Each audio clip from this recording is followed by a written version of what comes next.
Alarm TV. I'm your host, Kal-El, a.k.a. Ray Flowers.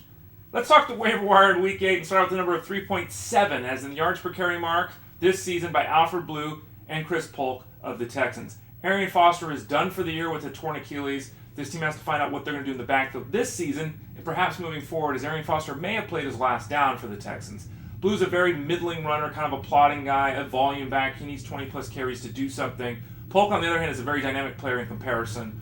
He's quicker, he's faster, he's more athletic, he can catch the football, but he's had problems staying on the field in his short NFL career. Jonathan Grimes has also been mixed in match, but Blue and Polk are the guys to look at. I'd be going toward Polk.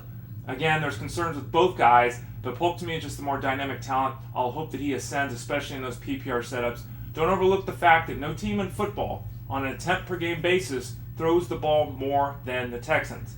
This may be a shared backfield, and it may be one where they're not getting big workloads in most games moving forward.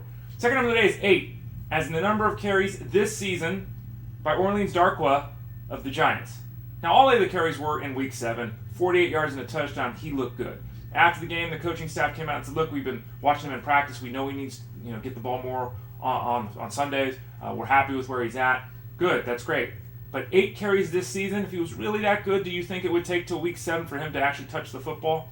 There's also this, of course. There's already 3 backs in that backfield. Shane Vereen, Andre Williams, Rashad Jennings. Now there's 4 guys in the Giants' backfield. Darkwa is not worth blowing the budget on at all. You can add him for a couple of bucks, 5-10% kind of thing. Sure, go for it. If you've got to push the bidding past that, I really would be reluctant to do it. We just don't have any idea how that Giants' backfield situation is going to play out. And it's very difficult to see Darkwa taking over moving forward. Then the final number of the day is 22.6 as in the fantasy points in Week 7 in a PPR set by Danny Amendola. Now he had 17.5 points the game before that, meaning in the last 2 games, Amendola is averaging 7.5 catches, 96 yards, and half a touchdown. Great news. You can add Amendola if he's on the waiver wire. He's rolling right now. The Patriots throw the ball a ton. Tom Brady at the top of his game. Downside for Amendola, he's always hurt, an extensive injury track record. Secondly, even though Brendan LaFell came back and was terrible, had one of the worst receiving days in the history of the game of football, dropped 6 passes, he's still going to be a significant part of this offense. And when he gets up to speed, where are those targets going to come from? They're probably going to be siphoned off a guy like Amendola. Also, don't forget that Julian Edelman jacked up his finger a couple weeks back, and he's been dealing with that. It's probably another reason why Amendola has been utilized heavily the last couple of weeks. If you want to add Amendola, go for it. Do not overspend to add him. It's very possible he gets hurt or recedes into the woodwork just as quickly as he stepped forward.